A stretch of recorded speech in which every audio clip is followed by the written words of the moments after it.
This is Open Line.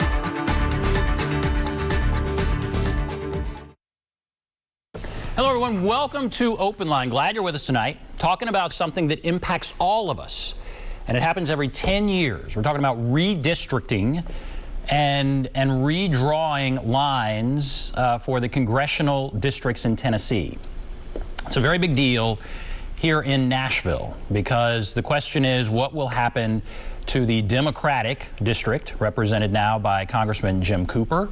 What's going to happen to that district? Will it be divided up and become Republican, or not? You know, what's going to happen? So tonight we're going to be talking about redistricting. The legislature is going to take this on, but how is it done?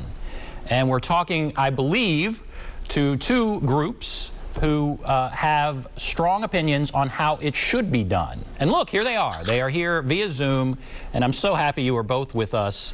We have Kendra Lee. She is the policy manager of Equity Alliance, and Marianne Reeves. She is the vice president of the League of Women Voters in Tennessee. Thank you both for being here. You're welcome. Thank you for having us. So, thank you so much. You are welcome. So, Marianne Reeves, let me start with you. How would you like to see this process go? So walk us through, I maybe clumsily kind of set it up there off the top. How would you like to see this process go? What's about to happen, and what would you like to see happen? Well, the League of Women Voters has had a very long history in voter rights. And so I guess the core value of where we're beginning with this would be with the League of Women Voters position statement, which states that the League, and I'm going to read this so I don't misrepresent it, the League of Women Voters supports redistricting processes and enforceable standards that promote fair and effective representation at all levels of government with maximum opportunity for public participation. So that's exactly what we're after right now. We want to have this fair and effective representation for all of the residents of the state of Tennessee, and we want to be able to do that with maximum public participation and transparency. And in the last redistricting, which was done in 2012, none of the best practices that are now being recommended by places like the state groups like the Brennan Center for Justice in New York, et cetera, have been used. So what we're hoping for is that we'll be able to ask and have our General Assembly agree to do more transparency and have more public participation. Because it is up to the General Assembly to do this. So you're hoping it'll be very open, very transparent. Kendra Lee, what's at stake? How important is this? Thank you for that, Ben. So first and foremost, as you mentioned, we have to get this right, because if not, then we have to wait another decade in order to do this process again. So that's the very first thing that you see here. And no matter how you feel about the General Assembly, the composition of it, of how it currently stands, is always very interesting. During the 2010 census process and the 2011 redistricting process, you saw a gain and a loss of 16 seats. That's a major difference in a state legislature.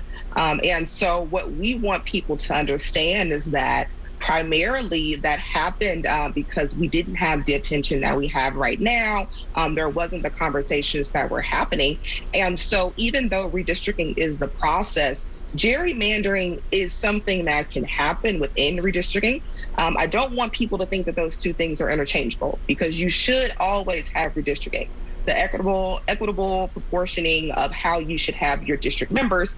You should never have gerrymandering where there is there's intentional maliciousness that's there for the representatives to be able to use the redistricting process, so that instead of the voters selecting who they want to represent them, the representatives get to choose who gets to vote for them.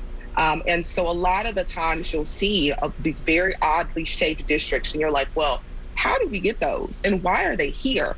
And it's not done by coincidence. And so we want to be able to shift that accountability and that political power back into the hands of voters. And so we know that we're going to be able to stay accountable and responsible for that by making sure that the General Assembly does not repeat a process that's gotten us to where we are today. So what's at stake here is the congressional ones that I mentioned, and that's a big one. I'm going to come back to that. But we're also talking about the state legislature, right, and even metro city council districts. So it's all state, federal, local, they're all being redrawn. But I want to ask you, Kendra, about here in Davidson County. So it's a blue county. The counties around it are red. There's Jim Cooper, a Democrat who represents the Nashville area. What are your thoughts about how that will be handled? Are you concerned that they would take that away and kind of splice it up and have a Republican represent this area? And some might say that's the right thing to do. What do you think about that possibility? So when you talk about redistricting and some of the tactics that are used, when you talk about gerrymandering, the biggest concern when you talk about Davidson County and Congressional District 5 is that people are thinking that it is going to be cracked instead of the concept of packing. So typically with packing, when they're saying, well, what happens when you pack a district? And so that would be the strategy of, okay, well, we're willing to relinquish one area and pack all of these individuals who tend to vote the same into this one district. We'll give them that district so they won't make too much noise, they won't ruffle too many feathers, and then they'll be happy with it. And then you have another gerrymandering concept known as fracking, to where you cut them into small pieces. You put a little bit of them here in this district and a couple of more in this one, and therefore you completely take away their power, their political power, because no matter, figuratively speaking, and literally how you cut it, they won't have that political power that they used to have before. So what we are seeing now is a rumor mill that's starting to turn about cracking Congressional District 5 to where you will remove that political power of the Davidson County, which currently is blue. It is, currently a Democratic county. And so people are thinking now that there may be some areas to where you'll be able to, put a little bit here, maybe in Congressional District 3, or push them, into Congressional District 4, and what the makeup is going to look like of Davidson County in general. And I do say that is something that we need to be aware of, and this is why we want to make sure that we do have the transparency. We don't just see the maps on a Tuesday and then they get voted on Wednesday morning, and there's nothing that can be done about it from a legislative perspective. And then you start looking at organizations that may have to take legal matters. But we do want to be aware of the possibility of trying to intentionally diluting the political power within Davidson County to remove the stronghold on Congressman Cooper's district. I do think that given the nature of the census data that was just released, that in order for that to even be a possibility, there may be some political power that's going to be, diluted in other areas as well. Because I think of it as that if you have such an overwhelmingly district that goes one way, if you take some of them and you put them into our smaller districts to the right, the left, or below them, then you run the risk of, creating a more competitive district in other areas that you didn't intend to do. So it's kind of like you have to figure out, pick your poison. And so for me, I'll be interested to see, are you willing to sacrifice other areas from your other colleagues just to be able to prove a point, or to do something out of spitefulness, or to do something, surely taking advantage of the political situation that we have currently in our state legislature. Well, and so it is going to be interesting to see how this process is going to work out. Absolutely. Marianne Reeves, what do you think when you look at the congressional makeup, and we're talking about obviously there's a lot of interest here in Davidson County, what's going to happen there. Are there other things that you're looking at, or are you more concerned about the process itself? We're very concerned about the process, and at this point, we don't really know what that process is going to be. That is one of the issues that we're facing right now, is that we went back and did an analysis of what happened in 2010. And the whole process at that time was done without any public input at all. There was no transparency. It was done behind closed doors. And as Kendra mentioned, it literally came out of committee and was voted on that day. And it was signed 2 days later. But to get back to your question that you had earlier as to why people are talking about this, and not just here in Tennessee, but everywhere, since the 2012 or the 2010 census, we've had 2 major Supreme Court decisions that turned redistricting upside down. And one of them was the Voting Rights Act of 1964. That was entirely gutted. So now, not entirely, but the major portions of it were gutted. So the racial protections that we've had for gerrymandering are no longer there. Then we had a second Supreme Court decision that said the federal courts, none of the federal courts, including the Supreme Court, would be able to intervene in any political gerrymandering. So that's why you hear this conversation probably more now than what we did before. The district in Memphis, is it in danger of being broken up in the same way that Davidson County is, or is there a protection there? And I'll, Mary. There is no protection that I'm aware of. Okay. Wow. I mean, there's no legal. There isn't a protection. Yeah, there's no protection that's there that the Constitution will be able to have there. There wouldn't be necessarily a constitutional challenge, but if you look at the composition of the population, I think that it's just going to be extremely difficult to create something out of Congressional District 9 or majority of the districts in Shelby County or Memphis that would make it look very much different from what it already looks like. You would have to be very crafty, and it would probably go along the lines of some other violations of, redistricting. But I think that if you look at it now, it's just safe due to, the sheer numbers that you see there that are able to afford that protection, so where you wouldn't necessarily rely on, other districts to be there. Because if you think about it, Congressional District 9 completely encompasses Shelby County. It's only one county that's there. Congressional District 8 takes a little bit of the suburbs that are there in some of the northern western Tennessee counties. But if you look at the majority of where the middle of Memphis, the city core is there, it's completely of one congressional district. And so there really isn't a way to cut it that would not include the district at all. I think that best case scenario, you would completely allow all of Shelby County, Memphis, and surrounding areas to be in one congressional district. But still, it wouldn't change, the majority of the voters and how that outcome would be. Okay. And Mary Ann Reeves, so you were saying that you're concerned about the process. I guess 10 years ago, you thought it was not done in a transparent way.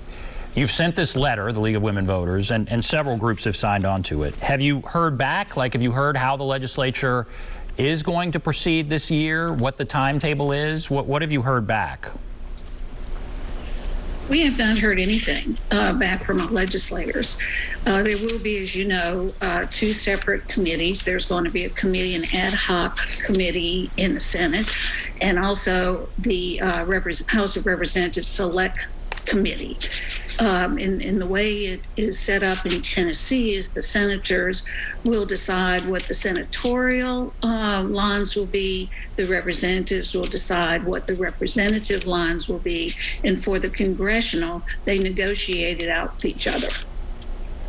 Okay. But each committee comes up with 3 maps. And it was interesting what you were saying, Kendra Lee, about what could happen here in Davidson County, which is very interesting.